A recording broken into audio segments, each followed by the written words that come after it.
barge right into the position 9, and the format will be you'll have an opening statement, and we'll ask a series of questions, and then you'll have a closing statement.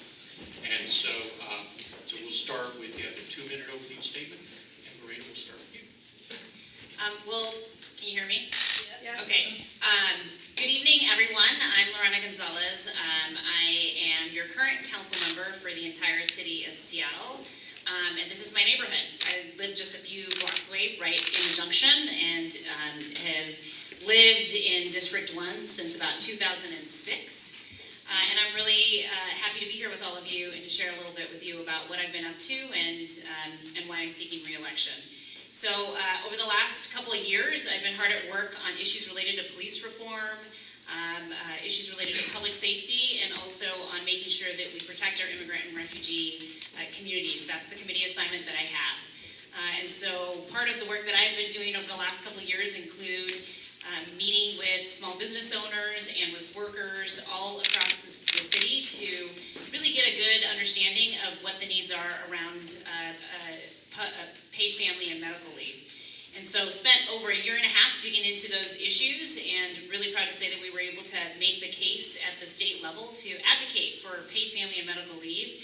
And starting in 2019, all workers, including those in Seattle, will have access to an insurance program that will give folks at least 12 weeks of paid parental leave. So that's something that I'm really proud of in terms of a clear strategy to protect our middle class and to make sure that people don't fall into bankruptcy or have to choose between a job and taking care of their little one.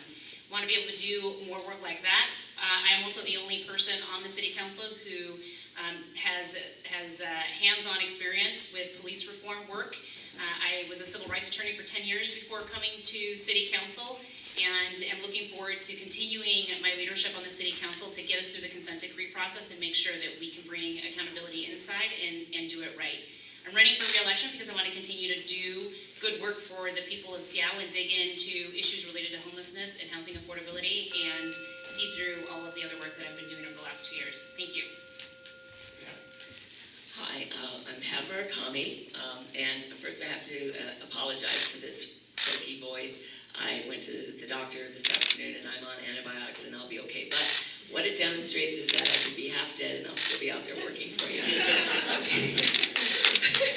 So I'm a small business owner. I've owned an IT firm for over 30 years. I have an office in Soto and another in Georgetown.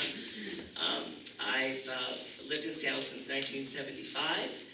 I'm the current president of the South Seattle Crime Prevention Council, which was part of my motivation for running for office. We have unacceptable levels of gun violence in South Seattle, and the chair of the Public Safety Committee, the incumbent, did not respond to our community's request for a meeting. Our problems have not been addressed. And while I care about all parts of Seattle, I just want to let you know that while we comprise about 20% of the city's population, we experience between 45 and 55% of all shots fired, and that's where shell casings are found. Something has got to change in the city. I also feel that right now our city council is doing a fabulous job of supporting outside developers. A lot of the development that's occurring is development from firms that don't live in or aren't based in the city, this state, or even our country. And I want to put the businesses that are here first, our small businesses, and put an emphasis back on neighborhoods. So development should serve us rather than us serving the developers. We should have a voice in where our density goes so that it serves our needs. Thank you. Okay, so the question, you'll each have 1.5 minutes to respond, and we'll start with you on the first question. The first question is, in the last 2 years, the support from the city council and the mayor's office for our neighborhoods and the long-established district council system has eroded dramatically. Will you continue this trend, or do you envision promoting changes? I think we need to continue to promote changes to how we meaningfully engage all communities. So, I think it's important for us to continue to support the Department of Neighborhoods to make sure that our community action groups are truly representative of the neighborhoods that are seeking to advocate for. And I think that that's part of the work that the Department of Neighborhoods needs to continue to doing. And I think part of the challenge for City Council is to make sure that those groups are both representative and that they're doing meaningful engagement. I think that the city historically has struggled with doing meaningful engagement. I think a lot of times it does feel like we're sort of going through a checklist and we are too focused on the quantitative aspects of how many times did we go out to XYZ Center, or how many people did we talk to. And I think it needs to really start focusing on the quality of the engagement that we are having with our community members, and really get to a place where community feels that they are being listened to and that they are being heard, and that they even if decision makers don't agree with the direction that's being suggested, that at least we understand what that process is, and that we feel like as a community we've been able to influence the process and the ultimate outcome. Well, I served with Pete on the City Neighborhood Council, and it's too bad that the City Council didn't stand up to the mayor when he disbanded the district councils. I've seen the erosion of neighborhood voices, of small business voices, going back to the days of Greg Nichols, and I've seen the creation of false community groups, which were really just a community group of one person, and their vote would cancel the vote of a whole neighborhood of thousands of households. And I think that regardless of who's at the table, if we all make decisions based on we all want to own property and build wealth, we all want to live in a safe community, we all want a good education for our children, and we all want a decent paying job, then all of our decisions are great, regardless of who's at the table. And we can always go back to communities that don't traditionally engage in meetings. I mean, there are some people that are never going to come to the meeting table, but that should not disallow the decisions made by engaged community members that care about everyone's best interest. So I think there are other ways of doing it, and I actually even have a great set of bylaws for when we reinstate the district councils. Okay, and this question will start with you, Pat. Over the course of the last few years, our West Seattle business community has noticed what appears to be a lack of concern and outreach from the city council over issues such as the city income tax, business license fee increases, and others. If elected, how will you interact with our West Seattle business community? Well, it's not just you. This is being felt across the city. Other chambers of commerce are feeling this pinch. The GSBA is complaining about the oppressive taxes that are being forced upon small businesses by the city. We're not being consulted. We should be more important than huge corporations, and we, small businesses, account for 64% of all new jobs. That's where the emphasis needs to be. And yes, we have an Amazon boom right now, but at any moment they could go south in terms of this boom, because that's all about consumption, and more consumption. We need manufacturing jobs. We need jobs that are the lifeblood of Seattle, and legacy businesses are not being taken care of. So I will listen to the chambers, and we will make more sensible decisions, and we will not just look at the size of a business, but also the specific industry, because I think some regulation has negatively impacted some industries, such as the restaurant. Both the restaurant owners and the employees don't like the fixed work schedule. And so we need to be more thoughtful when we legislate in this city. Lorena. Thank you. So I mean, I think this is the question that you asked highlights my response to the previous question, which is that the city has some work to do around making sure that we are engaging impacted communities in a meaningful way. And I think your point is that we need to make sure that we're engaging communities that we think are going to be impacted. A couple of things I am really excited about supporting in this budget cycle are Councilmember Herbold is advancing a legacy business concept and program that will provide additional support to Main Street businesses that have a real historical importance in communities. I think that's an important concept and piece of legislation. I'm excited to learn more about it during the budget process. And the second thing that I am advancing, that I personally am advancing during the budget season to help small businesses is what I'm calling a community economic fund. And what that will do is provide some resources to small businesses who are struggling with commercial affordability, with accessing capital loans, and for those small businesses who don't have access to a cadre of lawyers to know how to comply with labor regulations, both at the state level and the county level and at the city level. And so I think that making sure that we provide access to our small businesses who are struggling in this growing environment and time to the technical assistance that they really need to succeed is where I am excited about focusing. Okay. On the table in front of you are two pieces of paper. One says yes and one says no. So we have some quick yes, no questions. First one, do you support alternatives to light rail in the city? Second one, would you be in favor of light rail being in a tunnel to the West Seattle Junction?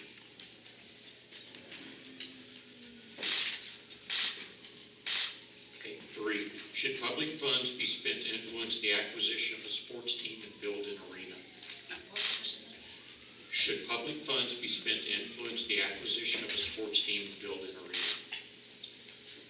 Would you favor performance-based budgeting that shows revenue sources? Sorry, I'm getting confused by my yeses and my no's. Okay. And the final yes, no. Do you support Councilmember O'Brien's proposal to allow RVs and cars to park on city streets with no time limits? Okay. So the next question we'll start with, Lorena, on this one. How do you think the city can increase green space in light of all the development that we are experiencing? I think green spaces are incredibly important in our city, and as we continue to grow, I think it's really important for us to make sure that we try to protect as much of our green spaces as we possibly can, and we need to balance that with the need for additional space for affordable housing. But even as we're developing affordable housing, we have to make sure that we include green space as part of those projects. And so I think that what I'm interested in continuing to do around particularly disposition of surplus properties. These are properties that the city departments have determined are no longer of value to the department. I think we need to really take a hard look at the criteria that we're using for how we evaluate uses for those properties, to make it a little easier to convert some of those spaces, at least a portion of those spaces, over to green spaces. And that's the type of work that I think is really critical for us to, as a city, continue to seize on some of those public land opportunities, both for affordable housing and for additional green space. Oh, I want to see equitable green space across the city, and if necessary, the city can purchase some property. But yes, we do have surplus property that can be turned into parks, but we have to demand more of our developers. We used to require setbacks. In other words, they couldn't build lot line to lot line. We used to require off-street parking, and we're the only municipality in the region that doesn't charge impact fees. So if we did those three things that, by the way, Bellevue does, and somehow their rents are lower than ours, one, we would have some excess money to buy some park space and build the infrastructure that we need for our growing population, and have an adequately staffed fire and police department, and have more schools for our kids, and improve our public transportation. But we can reward developers with some additional height if they open up part of the land that they are going to develop for public space and open space and more tree canopy. So I think there's some really creative ways that we can make this happen. We just need to have the political will to make it happen. Okay, and Pat, we'll start with you on this question. Do you think the city of Seattle can influence development of workforce housing and infrastructure? Absolutely. Again, we need to charge impact fees, like the only municipality in the region that doesn't. We need to demand inclusionary zoning, inclusionary, affordable units on site in every new development across the affordability spectrum. And that's not happening. We're letting developers get away with a very, very low percentage of affordable units, and then they can pay crumbs in lieu fees. So as an example, a 3-bedroom apartment in San Francisco or Boston would require a $300,000 in lieu fee to have that unit built elsewhere. In Seattle, we only charge $20,000. It's going to take us forever to build one single affordable unit that way. So I'm sorry, developers, if you want to build here, our needs are dire. We have people living in tents and RVs. We need to get them off the street and into decent housing, and it's only going to happen if we demand more of the developers. And believe me, they're making plenty of profit. A property on Broadway went for $16 million above what someone thought was even more than fair market value. So that's money that could be coming to us to improve this city. Lorena? So I think the question was, should we be building workforce housing? And I think the answer to that is absolutely yes. And some of the tools that the city has been using to advance that effort are around the mandatory housing affordability program that is specifically designed for working folks. So that's the 40 to 60% area and median income folks. These are folks who make about $15 an hour, maybe a little bit more, maybe a little less. And so I think the question is how do we make sure that we balance the market in a way that we are actually seeing the production of those types of workforce housing models and housing types being infused into our market. So the second thing that I want to talk about is transit-oriented development. A transit-oriented development is incredibly important and crucial to the strategies around workforce housing. We need to be able to seize on the fact that there are transit stations that we could build on top of to really begin creating those communities around those spaces. Because working folks, the reality is that they're not only being crushed by crazy rents and unaffordable housing, but the second highest cost for these homes is transportation. And so we need to make sure that we're connecting them with affordable, easy, interconnected transportation. And I think that there's an opportunity for that with transit-oriented development. Okay, and we'll stay with you on this one. How will the opening of the tunnel in 2019 impact your thinking on West Seattle transportation decisions? So as you heard me say, I live in West Seattle. I live in the Junction. I'm lucky enough to live about a block away from the transit hub. So I either take the C line, or I take the 55, or I take the little free water taxi shuttle down to the water taxi. Dow Constantine is very grateful that I routinely take the water taxi. But I think that the reality is that when we're looking at how to get in and out of West Seattle, we are going to have to really double down on having multimodal options for getting folks in and out of West Seattle. So we need to make sure that we are creating rapid bus transit lanes, continuing to invest in those. We need to have dedicated lanes, not just up to a portion of the 99, but it should be the whole way through. And more importantly, when we have those bus-only lanes, we need to make sure that those lanes are being enforced. There's a lot of times where there are single occupancy vehicles blocking those dedicated bus lanes, and we need to talk with our Seattle Department of Transportation and our police department to make sure that those lanes are being prioritized, truly prioritized, for moving tens and thousands of people from West Seattle to downtown and back. So those are the things that I'd be interested in continuing to champion. Well, I think it's tough commuting on and off of the peninsula for West Seattle points, and I've come over here enough for meetings or different events that I know how hard it is to go back and forth. So I'd like to see us think outside the box and do an aerial tram between West Seattle and downtown. I'd also, we have a hilly geography, and there's no reason that we don't do that throughout the city. It would cost about 20% of fixed rail. It would be more environmentally friendly. We can use existing buildings and just rent some space up top, and whatever businesses are down below are going to get much increased foot traffic. I think it's a creative solution that could really work for us, save us a lot of money, and a very small footprint down on the ground.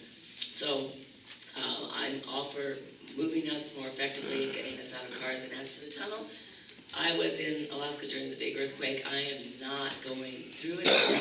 That's over a major earthquake fault. I'm going to avoid that.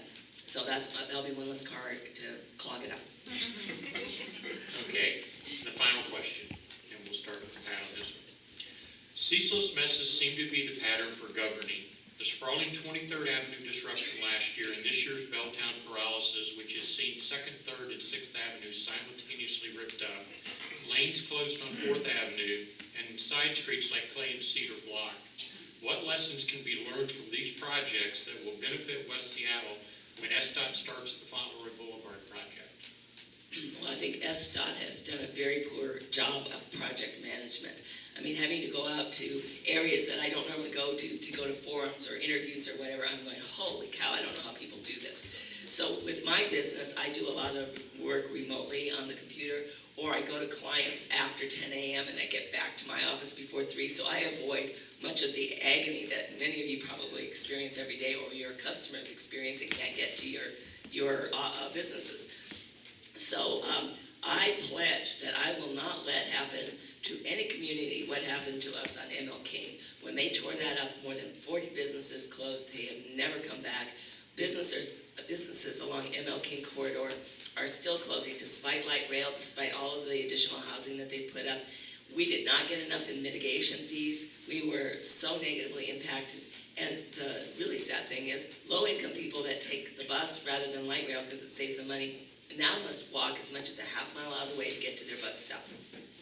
So I am 100% behind what works for the community and keeping those businesses alive and vibrant while construction goes on. And folks, we've got to have people working 24/7 and get it done quickly because it cannot drag on like it did for us in the South County. Thank you. Excuse me. I hope I'm not getting your sugar habit. That's the second time I've had to clear my throat since we've been together today. A little paranoid, I know. But I think there's a lot of lessons that we've learned from how we've executed our Seattle Department of Transportation and Utility projects in downtown on 23rd and Jackson and other places. And I think some of those lessons have started to already be put in place. I know that I think I saw former council member Rasmussen in the back somewhere. There he is. He put a bug in my ear several months ago about concerns already being expressed by Real Fine and some of the other businesses along Fauntleroy that were already expressing significant concerns about what does this mean for us. And lucky enough for us, we heard about those concerns soon enough, and we've been able to engage with folks. I'm not saying that it's enough. There still needs to be more, and it needs to be constant and all the time. But I think it's important for us to make sure that we are coming up with a concrete plan on how we're going to mitigate the reality of impacts. Rather than just pretending like those impacts aren't going to occur, we need to recognize that they will occur and be ready now by setting up a business mitigation fund. This is done in places like St. Paul, for example, that really sort of help businesses survive. It cannot just be, oh, here's a sandwich board, this business is still open. It has to be more than that. We have to create other ways that feel safe to get pedestrians, for example, to these businesses that are going to be impacted along Fauntleroy, and I'm really interested in continuing to work with Councilmember Herbold and others on real solutions. Okay, so it's time for closing statements, and we'll start with Pat. Well, again, I'm Pat Murakami for City Council Position 9. I love this city, and I actually hadn't planned on running for office. I just kind of snapped when our needs in South Seattle weren't being met, and as I've traveled the city far and wide, north and south, east and west, there's a common thread. We feel neglected and ignored by our city leadership. I think the city is doing a fabulous job, as I said before, of taking care of the big developers, taking care of Amazon, but they forget about us, the people that pay the taxes that make this all happen. And when the city doesn't hold those big employers or the big developers accountable for their fair share, then we pay those taxes. We have seniors being forced out of their homes. We have businesses closing. We have got to change the course and the direction of where this city is headed and put neighborhoods, small businesses, individuals like you first. development must serve us, and we should have a voice in how density goes into our neighborhoods and how the city moves forward. I mean, many of you probably participated in neighborhood plans that have since been thrown away, and we dedicated hundreds and hundreds of community hours to make those happen, to knock on every door, to get input from all our neighbors, and it was for naught. So I want that to be a voice for you, a voice for small businesses, a voice for neighborhoods. I am ready, willing, and able to do this job, and I hope you will vote for me. Thank you.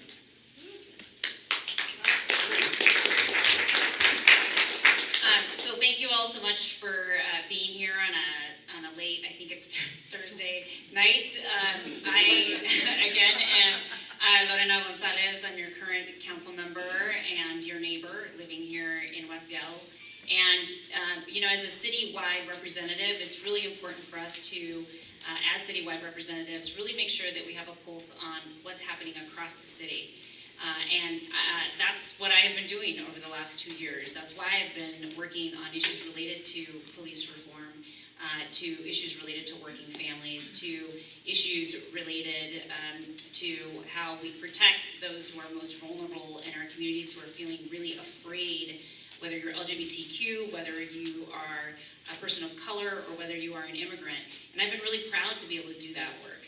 And as a resident in this neighborhood, I've been really, really pleased to be able to partner with Councilmember Herbold on neighborhood district-specific issues. So for example, when the Highland Park group emailed me to ask if I would consider advancing a letter of support of a new roundabout in a very dangerous intersection in their neighborhood, I didn't think that issue was too small for me. So I worked with Councilmember Herbold to write a letter that we got the full city council to sign on to, because I saw that as a clear public safety need where people were dying at this intersection and being severely hurt as a result of really terrible accidents. So I pride myself on being able to keep my eye on those big citywide issues, but also work really closely with every single district representative to make sure that all of the policies that we're looking at the city council are really reflective of what the needs are in every single neighborhood throughout the city. And I would just be thrilled to have your ongoing support, and I hope that I will be able to continue to connect with you all in this neighborhood and certainly at City Hall. So thank you so much. Okay, let's thank our